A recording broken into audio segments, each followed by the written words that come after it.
칼막스가 종교는 인면의 아편이다라고 얘기를 했습니다. 그 종교가 인면의 아편이다라는 이 화두는 전 신학생 때부터 고민이었거든요. 이거에 대해서 종교가 뭐라고 대답을 해야 될까? 근데 막스가 종교가 인면의 아편이라고 한 거는 근거가 있죠. 지금은 수도 애들이 다 가난한데 옛날 중세 때 수도원들은 다 대지주들이었죠. 부자들이 수도원에 땅을 많이 기증을 했어요. 수하들은 가난한데 수도원은 부자였어요. 그 땅이 넓고 수하들은 적으니까 또 신자들을 소작농으로 썼거든요. 소작농으로 쓰는 것까지는 괜찮은데 그 소작농들을 통제하기 위해서 신앙 교리 중에서 지옥론을 굉장히 많이 이렇게 발달시켰죠. 뭐 하면 지옥 간다, 뭐 하면 지옥 간다. 그 영향을 우리나라도 많이 받았어요. 그 옛날 교리를 배우신 분들은 교리 중에서 제일 무서운 게 지옥 교리다. 죄를 지으면은 바베큐가 된다라는 그 교리를 배웠다는 거예요. 죽어서 통구이가 된다는 게 얼마나 괴로운 일이겠어요. 그러니까 불에 타 죽기 싫으면은 말을 들어야 되는 거예요. 그걸 중세 때 신학자들이 이렇게 만들어낸 논리인데 막스가 이제 그 부분에 대해서 비판을 한 거죠. 종교란 신자들의 영혼을 자유롭게 해주는 것이 원래 존재의 근거인데 처벌 환상, 뭐 어떤 공포 망상 이런 것들을 신자들한테 주입시킨 거는 이거는 종교가 인면의 아편이기 때문에 그렇다라고 얘기했던 겁니다. 그러니까 가톨릭 교에서는 그냥 칼막스를 무신론자다라고 이렇게 그 편파적으로 보는 경향이 있는데 그건 옳지 않아요. 막스가 한 얘기의 상당 부분이 사실은 맞거든요. 막스뿐만이 아니라 많은 무신론자들이 지금도 비판합니다. 신은 없다. 또 어떤 사람들은 영혼은 없다. 그러니까 인간은 그냥 뇌가 있을 뿐이다. 그러니까 뇌가 스톱하면은 인간의 삶은 다 끝난다. 그렇게 얘기하는 분들도 있고, 그리고 그거는 어떻게 보면 유물론이죠. 인간을 갖다 그냥 물적 존재로만 보는 거예요. 그리고 그 유사한 게 뭐냐면 인간이 가지고 있는 모든 심리적인 문제는 그냥 알약 하나로 해결된다. 이렇게 주장하는 분들도 있는데 그것도 유물론이죠. 그러니까 인간을 물적 존재로 보고 약을 투여하면 다 해결할 수 있다라고 생각하는 건데, 근데 제가 상담을 공부하면서 알게 된 것은 사람 마음의 상처는 거의 대부분이 관계 때문에 생기는 거. 저 아, 차, 관계 이게 가장 중요하구나 하는 생각이 들었어요. 인간이 갖고 있는 관계는 뭐 여러 번 설명을 드렸는데 사람이 갖고 있는 관계는 이게 세 갈래로 나눠져 있죠. 이쪽으로 나눠져 있는 게 나하고 하나님과의 관계예요. 여기를 이제 우리는 신앙생활이다라고 얘기를 하죠. 이쪽은 나와 너와의 관계. 이 너 안에는 어머니, 아버지, 형제, 남편, 뭐 기타 등등 다 포함되는 거죠. 그러니까 너는 이웃이라고 봐야겠죠. 예. 어떤 동영상 되게 재밌는 동영상을 하나 봤는데 복화술사가 인형 가지고 하는 거예요. 근데 그 인형이 그래요. 남편은 남의 편이라고. 그래서 그 복화술사가 남의 편이면 누구 편이야 했더니 우리 남편은 옆집 아줌마 편이라고. 뭐. 너무너무 재밌게 봤는데 사실 나를 빼놓은 다른 사람들은 다 남이에요. 내가 아니고 남이죠. 그런데 우린 살아가면서 상처를 받는데 하나님한테 상처받는 경우는 없어요. 전부 남들한테 받아요. 이 남 중에서 가장 많은 상처를 주는 게 부모예요. 부모는 나하고 일심동체인 것 같지만 사실 아니죠. 몸과 마음이 다 다른 나를 낳아준 분들이지만 나하고 다른 인생을 사는 분들이 있는데 가정 안에서 아이 때 부모님한테 상처받는 사람들이 굉장히 많아요. 그리고 사람이 갖고 있는 거의 모든 심리적인 문제들은 부모와의 관계에서 발생해요. 그래서 이거를 심리학에서는 마의 삼각지대라고 얘기를 하는데 아버지, 어머니, 나 사이 여기가 마의 삼각지대예요. 이 안에서 모든 트라우마, 상처, 심적 문제들이 다 발생해요. 그러니까 상담을 하면은 지금 문제를 가지고 계속 얘기를 하다 보면 그 뿌리가 엄마나 아버지한테까지 가 있어요. 간혹 이렇게 정신 치료하는 분들 중에 전생까지 가야 된다 그러는데 사실 사람 마음의 심리치료는 전생까지 갈 필요 없어요. 엄마 아버지까지만 가면 끝이에요. 거기가 끝이에요. 그 이상 넘어가는 거는 사실 선을 넘는 행위다라고 생각됩니다. 어쨌건 나는 다른 사람들과의 관계 안에서 내가 남들과 맺어야 되는 관계 방법을 익히기 시작합니다. 그러니까 다른 사람이 날 존중해주면 나도 다른 사람을 존중해주고 다른 사람이 나를 무시하면 나도 남들을 무시해요. 똑같은 패턴을 배우는데 그러니까 엄마한테 뒤지게 많이 맞고 자란 애들은 밖에 나서 애들을 패는 거예요. 그래서 배운 게 그거밖에 없으니까. 근데 문제는 내가 다른 사람들한테 하는 거는 다른 사람들이 볼 때 이게 옳다 그르다라고 판단을 내려줘요. 법적으로 제재를 가할 수가 있어요. 근데 진짜 문제는 뭐냐? 내가 나한테 하는 거는 이거는 아무도 제재를 못해요. 아무도. 내가 날 때리는데 누가 와서 말리겠어요?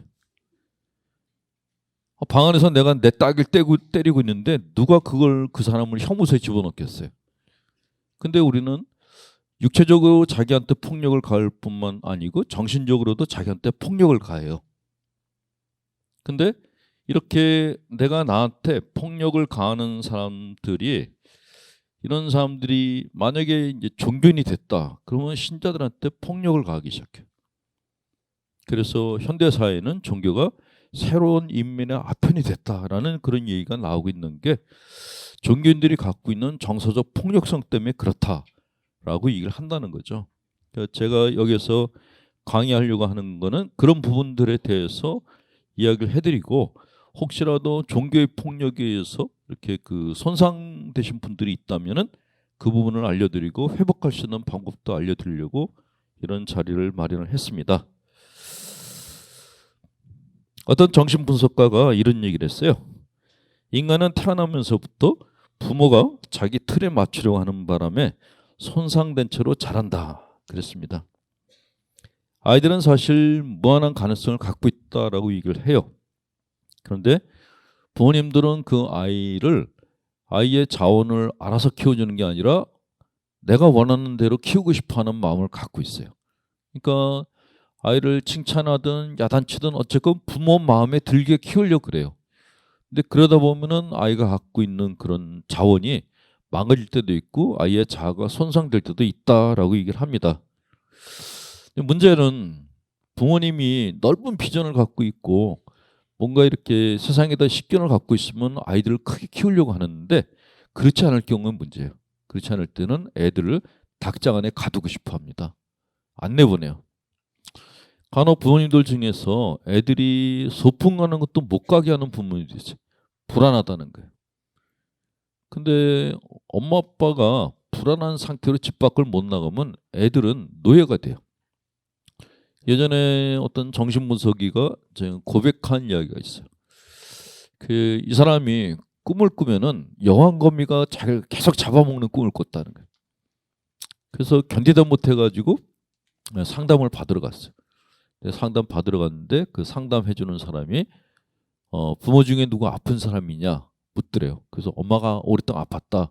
엄마가 우울증이다 그랬더니 그 여왕거미가 엄마다 그랬대. 엄마가 우울증 걸렸는데 애가 나가려고 그러면은 네가 없으면 내가 어떻게 사니? 그렇게 해서 잡아둔 거예요. 또 네가 나가면 나는 혼자 어떻게 있니? 그럼 또 잡아두고. 근데 그 애는 착해서 엄마 말을 들었는데 마음 안에서는 내가 엄마한테 먹히고 있구나 하는 걸 알고 있었던 거죠. 그게 꿈으로 나타났던 거예요. 예. 어쨌건 이렇게 부모와 자식 사이에 일어나는 일들이 이게 신앙생활을 하면은 종교인들과 신자 사이에도 똑같이 발생을 하는 거예요. 종교의 본래 의미는 사람의 사람의 영혼을 자유롭게 해주는 겁니다. 예수님의 그 복음서에서 예수님이 하신 말씀들을 잘 보세요. 이분은 굉장히 자유로운 영혼이었어요. 사람들에게 자유를 주려고 애썼던 분이었거든요. 근데 종교가 조직화되면서부터 신자들을 자유롭게 해주는 게 아니라 오히려 이렇게 가둬놓는 경향이 생겼습니다. 그러니까 영성이라는 거는 오픈된 게 있고 풀어주는 영성이 있고 쪼이는 영성이 있는데 쪼이는 쪽이 너무 강해진 거예요. 쪼이다 못해서 감옥을 만들어 놓은 경우가 있어요.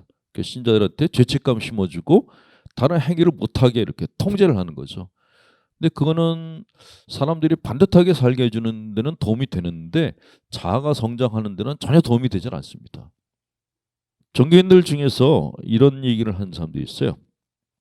주님께서 우리에게 완전한 사람이 되기를 명하셨다. 따라서 우리의 삶이 완벽해져야지 행복할 수 있다라고 주장하는 사람도 있습니다. 어떠세요? 이런 얘기 들으면 여러분은 완전해져야지 주님께 구원받을 수 있습니다 라고 제가 얘기를 했다면 어떤 기분이 드세요? 난 끝났구나, 난 절대로 구원 못 받겠구나, 이 생각이 제일 먼저 들어요. 근데 그런 생각을 여러분들만 갖는 게 아니라 거의 전 세계 모든 사람들이 다 똑같이 가죠.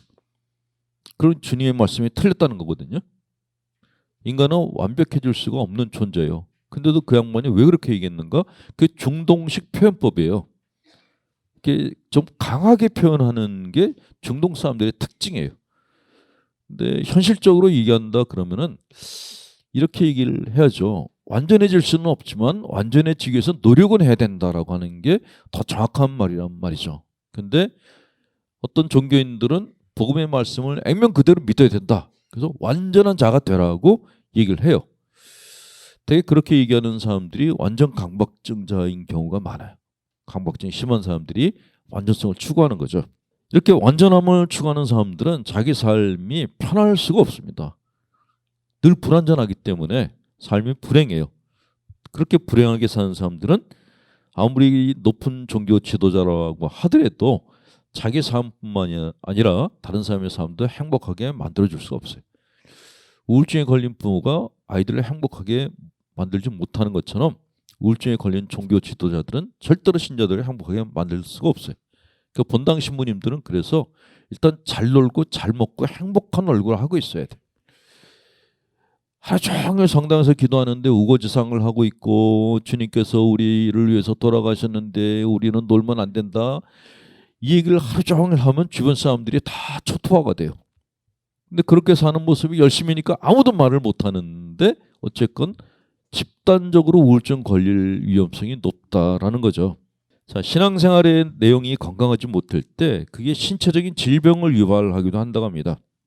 영국의 심리학자인 아이젠크가 성격과 질병의 인과관계에 대해서 10년 동안에 4,000명을 조사했대요.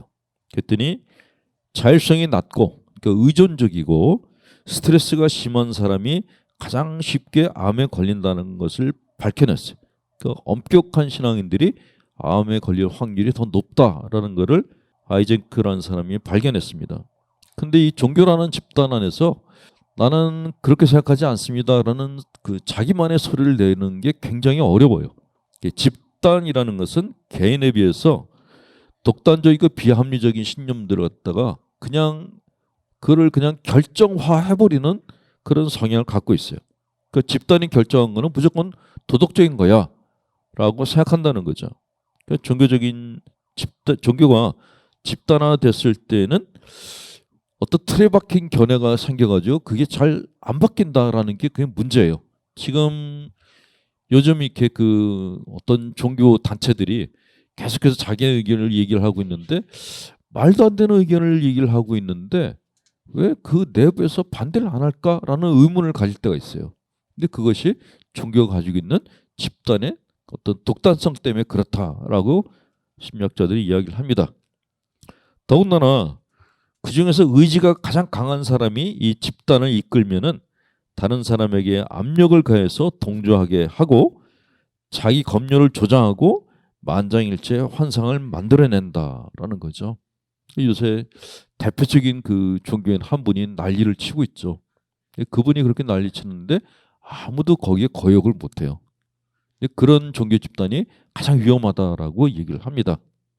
어떤 영성가가 이런 얘기를 했어요. 종교는 우리에게 평화, 기쁨, 희망과 평안, 그리고 위로를 가져다 줘야 됩니다. 종교는 삶의 불행을 경감시켜야 하는 것이지 가중시켜서는 안 됩니다. 그런데 왜 많은 사람들이 자신의 종교에서 고통, 혼란, 번민, 두려움, 그리고 무의미한 죄의식 등을 겪고 있습니까? 예수께서는 종교라는 명목하에 사람들에게 더 무거운 짐을 지우는 바리사이파 사람들을 비난하지 않으셨습니까? 우리들 역시 종교라는 명목하에 우리 스스로에게 무거운 짐을 지우고 있지는 않습니까? 우리가 왜 이렇게 많은 부정적인 태도를 가지고 있으며 왜 이렇게 한 힘을 들여오고 있습니까? 이것은 예수님의 마음과 일치하는 종교가 아닙니다. 예수께서는 이런 불의의 종교를 타파하기 위해서 오신 분이십니다 라고 쓰신 분이 있는데 진짜 맞다라는 생각이 들어요. 예수님은 우리한테 자유를 주러 오셨어요. 구속하러 오신 분이 절대로 아닙니다. 근데 외적 자유는 우리가 느낄 수가 있어요. 근데 문제는 내적 자유가 문제고, 이 내적 자유를 우리 스스로가 만들었을 때는 더 문제가 발생해. 그게 뭔지를 잘 모르는 거죠. 종교가 어떤 것이어야 되는가 하는 것에 대해서 그 사례로 나타난 게 하나 있었는데, 지난번 강의 때도 한 것 같은데, 그 치매 환자들을 이렇게 관리하는 요양소들이 여러 군데가 있죠. 근데 대개 치매 환자들의 일과를 보면은 일단 아침에 같은 시간에 깨서 같이 씻고 같이 밥 먹어요. 그 하루를 거의 군대처럼 같이 보내. 그 치매 환자들은 이제 인지 능력이 떨어졌으니까 그렇게 케어를 해줘야 된다라고 생각하는 거죠. 그 밤에 잘 땐 또 침대에 묶어놔요. 근데 이 치매 환자들이 그 반항을 하는 거예요. 난 안 씻겠다, 안 먹겠다, 난 침대에서 안 묶이겠다고 반항을 해요. 그러면 그 이제 요양 보호사들이 그냥 억지로 이분들 갖다가 먹이고 막 씻기고 재우고 그래야 돼요. 그 거의 뭐 쌈박질 비슷하게 돌봐드려야 돼. 그 치매 환자들이 싸납다라는 그런 얘기들이 많이 돌았어요. 근데 프랑스의 이브 지네스트라는 사람이 그렇지가 않다라는 걸 갖다가 본인이 실제 사례에서 입증을 해줬죠. 저는 그 TV의 그 프로그램 보면서 정말 부끄러움도 많이 느꼈고, 우리 종교가 갖고 있는 문제가 이거였구나 하는 거를 새삼 느끼게 됐는데, 이브 지네스트라 그래요. 제가 불어를 몰라서 그냥 이 사람이 주장한 게 뭐냐면 휴먼 애티튜드 케어라는 거예요. 치매 환자를 인간적으로 대해줘라, 그거예요. 이 치매 환자들은 사실 우리는 누가 치매가 걸렸다, 집안에 치매 걸린 분이 생겼다 그러면 그때부터 그분을 일반 사람하고 똑같이 보지는 않죠. 집안의 문제라고 생각하는 거예요. 치매 환자가 한 분이 생기면 가족들이 전체가 다 걱정거리에 쌓여요. 이분이 어디 가서 어떤 사고를 칠지 모른다는 불안감 때문에 어떤 집에서는 그 치매 환자분의 허리에다가 이렇게 줄을 묶어 놓은 집도 있어요. 그 아기들이 이렇게 엄마들이 아기들 허리에다가 이렇게 줄 묶어 놓고, 그 일본 엄마들이 있는데 이제는 치매 환자들이 그런 거예요. 줄을 묶어 놓는 거예요. 어디로 나가서 어디로 사라질지 모르니까. 실제로 또 치매 환자들이 집 밖을 나가지고 이렇게 헤매고 다니다가 객사하시는 분들도 계세요. 제가 아는 신자분의 아버님도 연세가 70이 넘으셨는데 겨울에 가출을 하신 거예요. 찾다가 못 찾았는데 그 겨울에 산에 올라가셔서 거기서 동사를 하셨어요. 그런 이야기들을 들으니까 치매 환자들은 일단 묶어놔야지 마음이 풀린다, 안심된다라는 생각들을 안 가질 수가 없죠. 그래서 치매 병동에서도 이제 치매 환자들 가능하면 휠체어에서도 이렇게 줄을 묶어놓고 침대에서도 묶어놔요. 근데 치매 환자들이 무지하게 싫어하는 거예요. 근데 싫어하는 거를 이제 우리는 그냥 이 사람들이 인지 능력이 떨어지니까 그냥 그래서 그런가 보다라고 생각했는데, 이 지네스트가 그 치매 환자들을 보면서 외국도 똑같이 그렇게 우리하고 똑같이 하고 있다는 거죠. 근데 지네스트가 치매 환자를 보면서 그게 아니다라는 걸 알아냈어요. 치매 환자들이 인지 능력은 떨어졌는데 뇌 중에서 감성을 느끼는, 그러니까 싫고 좋고를 느끼는 뇌는 살아있대요.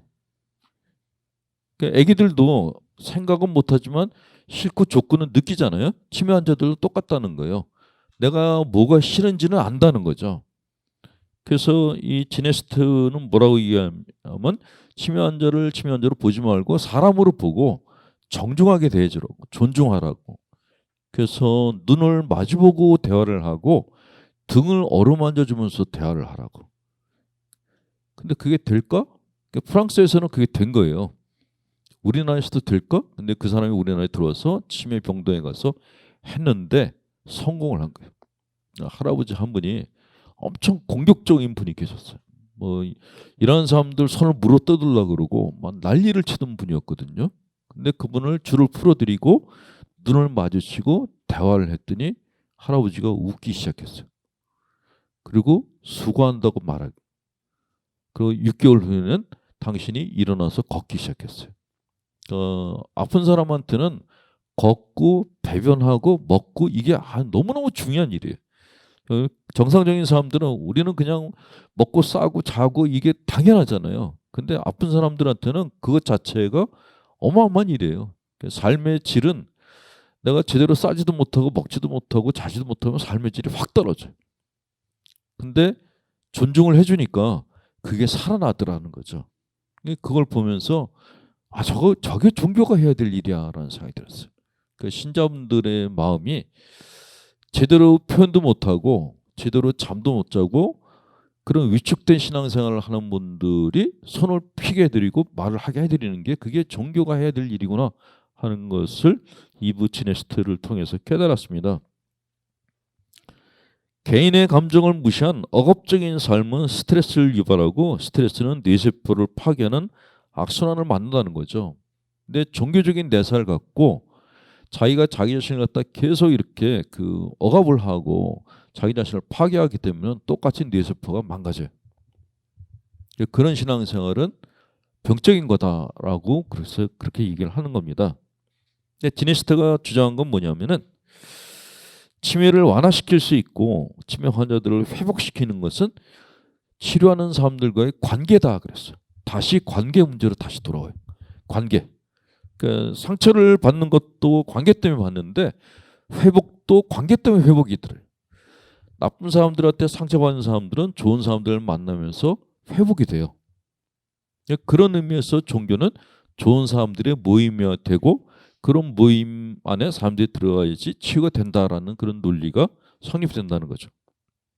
자, 이런 의미에서 간단하게 여러분들의 심리 상태가 지금 어떤지 확인을 제가 14가지의 증상을 얘기해 드릴 텐데 이 중에서 내가 몇 개나 해당되는지 한번 체크해 보시기 바랍니다. 이게 10개 이상 해당되면은 문제가 있다라고 얘기를 해요. 자, 1번 복부 통증, 목결림, 안면 근육경련, 위궤양, 턱관절 통증 등 이유 없이 아프다. 이런 때가 자주 있다. 2번 일할 때 다른 사람들 배려하지 않고 독불장군처럼 밀어붙여 과도하게 성취하고 싶다. 3번 평소보다 잠이 많아서 해야 할 일을 하지 못할 정도로 잔다. 4번 무슨 일을 해도 시원시원하게 하지 못하고 마지못해서 한다. 움직임이 지나치게 굼떠서 주위 사람들이 답답해 미치겠다고 한다. 5번 해야 할 일을 제 시간에 하지 않고 계속 미루고 지연시킨다. 6번 다른 사람들의 요청에 비협조적인 태도를 보인다. 7번 유머를 쓰는데 내용이 지나치게 과학적이거나 신랄하다. 8번 대화할 때 무례하거나 빈정거리거나 냉소적인 태도를 보인다.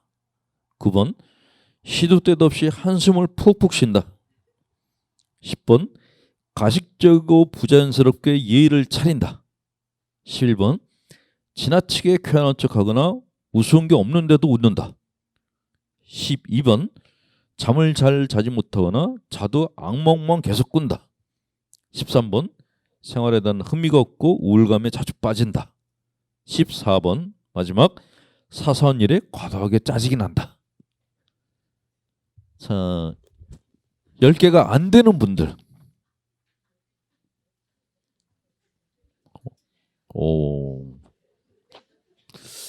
그래도 거의 대다수의 분들이 가증스럽게 안 된다고 거짓말들을 하셨어요. 처음부터 얘기했어요. 제 강의에는 주로 환자들이 온다고. 예, 건강한 분들은 저한테 절대로 안 해요. 다른 데 가지. 예. 예, 사실은 이 14개의 증세를 조금씩은 다 갖고 있어요.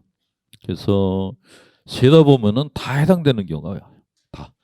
근데 이게 정도의 문제인 거죠.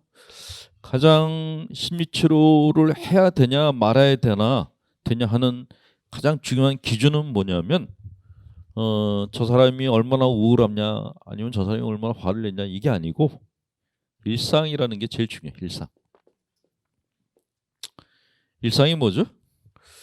내가 직장 다니고 그러니까 이런 분들이 있어요. 아 우울해 죽겠어요. 우울해서 오늘 친구를 만나가지고 우울한 얘기 했어요. 우울해서 재밌는 영화 봤어요. 우울해서 술 한잔 했어요. 이거는 우울한 게 아니에요. 그건 우울증이 아니에요. 예, 진짜 우울한 분들은 방에서 안 나가요.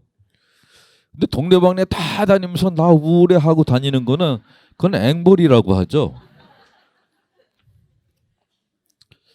제일 중요한 거는 일상이에요. 만약 여러분들 자제분들이 엄마 나 죽고 싶어. 근데 이 새끼가 친구랑 놀러 다니니까 다 놀러 다녀. 그럴 때는 그냥 죽어라고 얘기해도 괜찮아요. 절대로 안 죽어요. 근데 진짜 죽는 사람들은 아무 얘기 안 하고 가만히 있다가 죽어요. 그런 분들이 더 위험하죠. 일단 여러분들이 일상을 살고 있다. 직장도 다니고 친구들도 만나고 집에 와서 가족들하고도 있고 그러니까 잘 지내냐 못 지내냐 이건 중요하지 않아요. 싸움박질하고 난 집에 가기 싫어 그럴 수도 있어요. 그렇지만 집에는 들어가요. 그러면 건강한 거예요. 아침에는 기분이 좋았다가 낮에는 그냥 확 떨어졌다가 저녁이면 또 좋아지고 이러는데 혹시 내가 미친 거 아닐까요? 아니에요. 정상이에요. 하루 종일 기분이 좋아요. 이게 미친 거예요. 그걸 이제 조증이라고 얘기를 하죠. 하루 종일 좋아요. 뭐 하루 종일 기도만 하면 하나님이 보여요. 이 조현병이라는 거죠. 일반적인 사람들은 다 파도타기 합니다. 파도타기예요. 이렇게 좋았다가 안 좋았다, 좋았다, 안 좋았다. 예. 하늘로 올라갔지 기분이 좋았다가 막 땅으로 꺼지기도 하고 그런 거를 느끼고 사는 게 다 모든 사람들이 있는데 그럼에도 불구하고 파도를 헤치고 나가는 배처럼 어디론가 가면은 정상이에요. 근데 파도에 휩쓸려 가지고 배가 움직이질 못해. 그러면 이제 신경증이다. 그래서 그때는 치료를 해야 된다는 거죠. 그 배가 손상이 심하다라고 보는 거죠. 그러니까 여러분들은 일단은 정상인 게 일단은 이 토요일 이 시간에 여기 와서 앉아 있다는 것 자체가 정상이에요. 되게 우울한 분들은 방에서 유튜브를 보세요.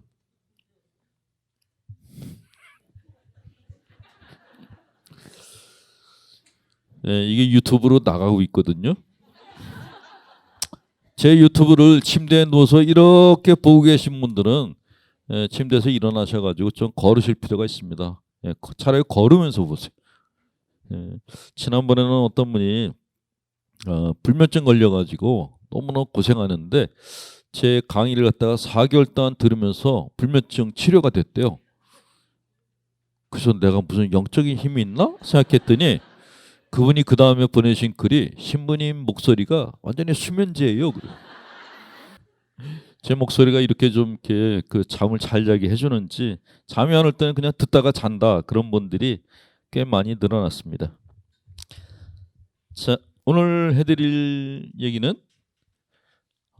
단점에 대해서 좀 말씀을 드릴까. 단점. 이 단점이라는 것은 참 개개인에게 있어서 이제 핸디캡 같은 건데 이 단점이 굉장히 미묘한 그런 주제예요. 이걸 잘못 따르면은 내가 다쳐요. 잘못 따르면 다른 사람들한테도 칼질하기 쉬운 아주 굉장히 복잡 미묘한 것인데 우선 남의 단점이 잘 보이는 분들 있죠. 영업 시간에 그렇게 따로 영업하시면 안 돼요. 다른 사람의 단점이 너무 잘 들어서 고민이다. 그런 상담을 하시는 분들이 계세요. 남의 단점이 너무 잘 보인다. 쟤는 뭐가 잘못됐고 쟤는 뭐가 잘못됐고 이렇게 눈에 굉장히 잘 들어올 때가 있잖아요. 나는 남의 단점이 전혀 안 보이고 남의 장점만 보인다. 그런 분 계세요 혹시? 나는 남의 단점 안 보이고 그냥 모든 사람들의 선한 점만 보인다. 그건 둘 중 하나예요. 이게 사람이 아니거나 예, 제정신이 아니거나 남의 단점은 다 보이죠. 아무리 착한 사람이라고 하더라도 저 사람이 뭐가 잘못됐어 하는 건 다 알아요. 근데 이게 심리치료에서는 항상 그 중도를 주장해요. 그러니까 모든 것들은 다 과하지도 말고 모자라지도 말아야 된다는 게 심리치료에서의 주장이에요. 그러니까 너무 영적이어도 안 되고 너무 현실적이어도 안 되고 이게 비율이 적당해야 된다라는 게 심리치료사들의 이제 주장인데 남의 단점을 보는 거는 당연한데 이게 너무 잘 보여. 그리고 그 사람의 단점이 보는 내가 너무 지겨워. 이때는 문제가 발생한 거예요. 왜 그럴까요, 근데? 왜 남의 단점이 그렇게 잘 보일까요? 제가 젊었을 때 이제 수도원에 가려고 준비를 하고 있었는데 그때는 뭐 영적 지도하는 사람도 없었고 근데 이렇게 그 책들을 보면은 자기 성찰하라는 말이 굉장히 많이 있었어요. 자기 성찰. 근데 적당히 자기 성찰하는 거는 일반적인 신자들도 다 한다는 생각이 들어서 내가 적어도 수도원에 들어가려고 하니까 나는 철저해야 돼. 그래서 제 문제에 대해서 철저하게 쓰기 시작했어요. 저의 장점은 하나도 안 보고 저의 단점만 계속 썼어요. 그래서 성당에 들어가서 제가 단점 쓴 걸 갖다 주님 앞에 보여드리면서 주님 제가 이런 죄인입니다 라고 고백을 했어요. 근데 이상하게 성당 밖에만 나오면은 다른 사람 단점이 너무 잘 보이는 거예요. 그리고 다른 사람들이 단점이 보인 것까지도 괜찮은데 그 사람이 자꾸 무시하고 싶어지는 거예요. 내가 왜 그럴까? 밖에 나와서는 나의 교만함에 대해서 막 부끄러움을 느끼고 근데 한편으로는 또 내가 저 사람들보다는 훨씬 더 낫지 않을까 하는 우울감도 또 느껴지는 거예요. 그것 때문에 그때 20대 때 굉장히 고민이 많았어요. 이런 상태를 어떻게 해야 되지? 이게 과연 정상인가? 라는 생각을 했는데 그때는 가톨릭 교회 안에는 상담 심리라는 게 없었어요. 없었고 전부 영성론만 있었거든요. 그래서 가서 뭐 얘기를 하면 뭐 네가 기도가 부족해서 그래? 라는 그런 얘기만 들었어요. 또 기도를 또 죽어라고 했죠. 주님 저는 죄인이라고. 근데 그러고 나면 미운 사람이 더 많이 보이는 거예요. 이게 뭘까? 근데 그거를 나중에 상담을 공부하면서 한참 후에 알게 됐죠. 옛날에 그 가톨릭 교회가 한참 이렇게 부패했을 때 끌리니라는 수도원에서 개혁 수도회를 만들었어요. 가난하게 살자. 근데 끌리니 수도회가 개혁을 진행하다가 나중에 조금 긴장이 풀어졌어요. 그 수도사들이 처음 개혁할 때는 딱 방에 십자가, 성경 이거밖에 없었는데 시간이 지나가면서 수사들이 그렇게만 사는 게 너무 황량하잖아요. 그래서 조그만 이 조각품들 만들어서 방에다 두고 그랬대요. 근데 그 다음에 시토회라는 수도회 사람들이 더 엄격한 수도회가 나왔어요. 시토에서 끌리니 수도회를 가서 보고 이게 수도자들이 이렇게 살면 어떡하냐라고 비난을 했다 그래요. 근데 시토에는 정말 아무것도 없대요. 가진 게. 근데 실제로 심적인 문제는 어느 쪽이 많았냐? 시토회가 더 많았다는 거죠. 그러니까 황량하다는 거, 내가 가진 것이 아무것도 없다라는 그것 자체가 어쩌면은 정서적으로는 그렇게 좋은 게 아닌 거예요. 자, 예전에는 극단적으로 고행을 하는 사람들을 존경하는 경향이 있었어요. 그래서 막 수도자들이 다 떨어진 옷을 입고 다니면은 저분은 이렇게 기도를 많이 해서 그래. 불교 쪽도 비슷하죠. 막 다 떨어진 옷을 입고 다니는 스님들 보면은 득도한 스님이라고 생각하는 경향이 있었는데 그게 좀 굉장히 위험하다라는 생각이 들어요. 자기 자신에 대해서 극단적으로 이렇게 가혹하게 대하는 사람들, 자기 단점에 대해서도 가혹해요. 자기 성찰이 너무 가혹할 때 이거를 자기 고문, 자기 신문 이렇게 표현을 하거든요. 내가 가지고 있는 죄성에 대해서 끊임없이 이제 비판을 하는 거예요. 근데 그렇게 비판하고 나면은 심리적으로 편할 수가 없어요. 그러니까 자기 성찰 시간이 끝나면은 그 다음엔 복수를 하고 싶은 거예요. 밖에서 이제 화풀이거리들을 찾는 거죠. 내가 가난하게 사는 게 이게 그냥 내가 가난을 즐기고 있어요. 나는 그냥 없이 사는 게 편해. 그러면은 남이 많이 가지거나 남이 어떻게 살거나 그런 거에 관심을 안 가져요. 근데 내가 극단적으로 가난하게 사는 거에 대해서 우월감을 갖고 있거나 그렇게 극단적인 삶이 편치가 않을 때는 나보다 부자로 사는 사람들한테 대해서 삿대질을 하게 돼 있어요. 그게 현대에도 그런 일들이 비슷하게 벌어지고 있고 간혹 이렇게 부자들은 다 도둑놈들이야 라고 외치는 분들이 있습니다. 왜 외칠까요? 내가 부자가 아니라서 그런 거예요. 가난한데도 부자들은 부자들이고 나는 뭐 내 식구들만 있으면 행복해 이런 분이 있는가 하면은 그냥 끊임없이 그냥 부자들은 뭐 도둑놈들이고 뭐 세금 떼먹는 놈들이고 끊임없이 그런 얘기를 하는 분들이 있어요. 사는 건 비슷한데 왜 그럴까요? 한쪽은 정말 만족하는 자기 삶에 대해서 만족하는 삶을 사는가 하면 한쪽 그렇지가 않다라는 거죠. 근데 내가 아무리 올바른 말을 한다고 하더라도 내가 날이 서 있는 말을 하면은 누가 내 옆에 있을까요? 다 도망가요. 그게 사람 마음이라는 거죠. 내 마음에 칼을 품고 있을 때가 언제냐면은 아까 얘기한 도식처럼 내가 나한테 공격을 할 때 그를 내적 대화라고 보통 얘기를 하는데 내가 나한테 말을 거는 경우가 있어요. 자기 성찰은 뭐냐면 너는 이게 문제야. 너는 기도할 때 집중을 못해. 너는 뭐가 있으면은 흔들려. 너는 뭐를 못해라고 기도 시간에 끊임없이 자기를 야단치는 것을 자기 성찰이라고 하는 분들이 아는 분들이 계세요. 그분들은 사실 자기 자신한테 가혹하게 심판을 하고 있는 거예요. 근데 내가 나한테 가혹한 심판자가 되면은 그 기도가 끝난 다음에는 밖에 나가서 다른 사람들을 심판하기 시작해요.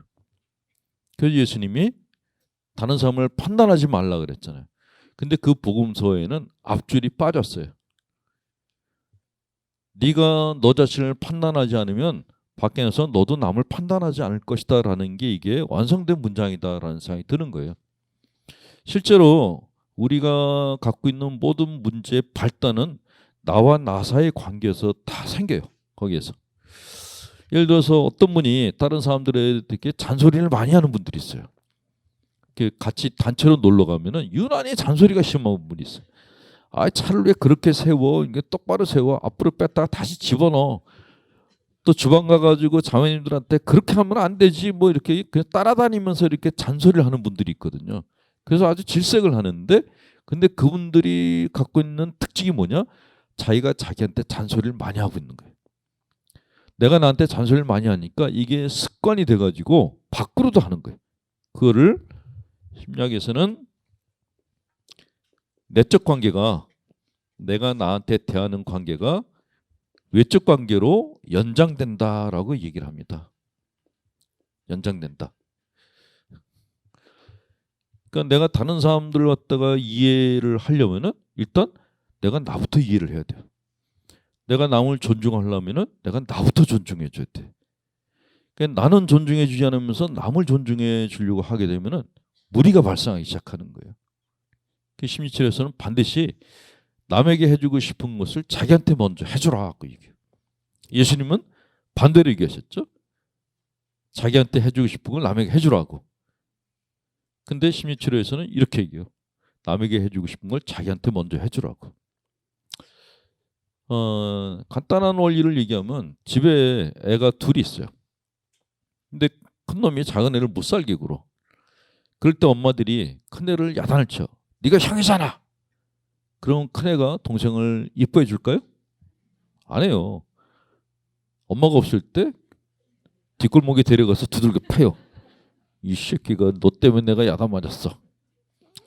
그러면 큰 애가 작은 애를 이뻐하게 해주려면 어떻게 해야 되죠? 일단 엄마가 큰 애를 먼저 이뻐해 줘야 돼요. 큰 애를 먼저 먹을 걸 줘야 돼요. 그 큰 놈이 먹다가 지치면 애따 너도 먹어라 그러면 준단 말이죠. 그게 사랑의 흐름이란 게 그런 거거든요. 근데 이게 우리 마음도 똑같아요. 나는 나를 먼저 잘해줘야 돼요. 나한테. 그래야지 내 마음이 행복해져야지. 아 그래 내가 행복하니까 남들한테도 그냥 이걸 줘야겠다라는 마음이 올라와요. 내자의 얘기가 그런 거거든요. 내 안에 있는 아이한테 잘해줘야지 얘가 다른 집 애들한테도 잘해준다. 이게 심리치료에서 절대 법칙이에요. 근데 많은 크리스천들은 반을 딱 잘라가지고 자기 자신은 미워하는데 남에겐 잘해줘야 된다라는 논리를 갖고 있어요. 이거는 성립될 수가 없는 거예요. 이렇게 생각해 보세요. 내가 하루 종일 내 자신을 때렸어. 따귀 때리면서 네가 하는 게 뭐가 잘한 게 뭐가 있어. 하루 종일 때렸어. 그리고 나가서 이웃 사람들한테 빵긋빵긋 웃어. 이게 정상일까요? 근데 우리는 그렇게 배운 거예요. 자기 성찰해. 양쪽 따귀 때리면서 아니 내 탓이요 하면서 내 탓을 갖다 하는데 갈비뼈가 부러지도록 막 그냥 내 탓을 해요. 그리고 나와가지고 그 멍든 가슴으로 남들을 사랑해 주래. 그게 돼요? 안 된단 말이죠. 근데도 오랫동안 그렇게 배웠고 그렇게 가르쳐 왔어요. 그게 신경증을 유발한다는 것을 알게 된 거는 근래예요. 그러니까 지금 교황님 이전에 베니토 교황께서 현대인들의 우울증에 대해서 관심 가지라고 얘기를 갖다 하셨던 게 가톨릭 교회 안에서 이런 증세들이 점점 심해지고 있거든요. 그래서 전에 교황께서 2번이나 경고를 하셨어요. 공문을 보내셔가지고 사제들이 우울증 환자들에 대해서 관심 가지라고. 근데 문제는 저희가 신학교 다닐 때 심리학을 공부를 안 했거든요. 우울증이 뭔지를 몰라요. 치료를 어떻게 해야 될지도 모르겠고. 그래서 그냥 교황님이 공문 보내셨네? 그럼 그냥 한번 읽고 그냥 덮었어요. 신부들이 심리적인 문제에 대해서 무지를 하니까 신자들이 문제가 발생하는 거를 신부한테서 얘기를 하지 않고 이제 바깥에서 해결책을 찾을 수밖에 없는 그런 일들이 벌어진 거죠. 그래서 근래에 와서는 이제 교회에서도 신자들의 마음의 문제를 알아야겠다라는 그런 것들이 이제서 이제 생겨나고 있는 중입니다. 뭐 얘기하다 내가 이렇게 흥분하고 있냐? 어쨌건 내가 나한테 가혹할 때 남의 단점이 잘 보인다. 이거는 절대 법칙이에요. 그러니까 다른 사람들이 잘못하는 게 내 눈에 너무 선명하게 보일 때는 그게 내가 똑똑해서 그런 게 절대로 아니다라는 걸 인지하셔야 돼요. 그게 내 상태가 안 좋아서 보이는 거예요. 그럴 때는 내가 나한테 뭘 하고 있을까? 내가 나한테 해주는 말이 뭘까? 내가 나한테 거는 말들의 목록을 좀 찾아보실 필요가 있어요. 찾아보면은 자기가 자기한테 욕설하는 것들이 정말 많구나 하는 것을 보실 수 있게 됩니다. 다른 사람들의 단점이 보이는 두 번째 이유는 편견이 심할 때 그렇습니다. 내가 자기도취가 심하면은 내가 하는 게 세상의 전부라고 생각해요. 그러면 다른 사람들이 하는 행동에 대해서 평가를 하고 싶어 합니다. 심리학자 중에서 게슈탈트 이해법을 만든 펄스라는 심리학자는 심리학은 한정돼서는 안 된다라는 얘기를 했어요. 늘 새롭게 배워야 된다고. 오픈된 마음으로 계속 새로운 지식을 받아들여야 된다.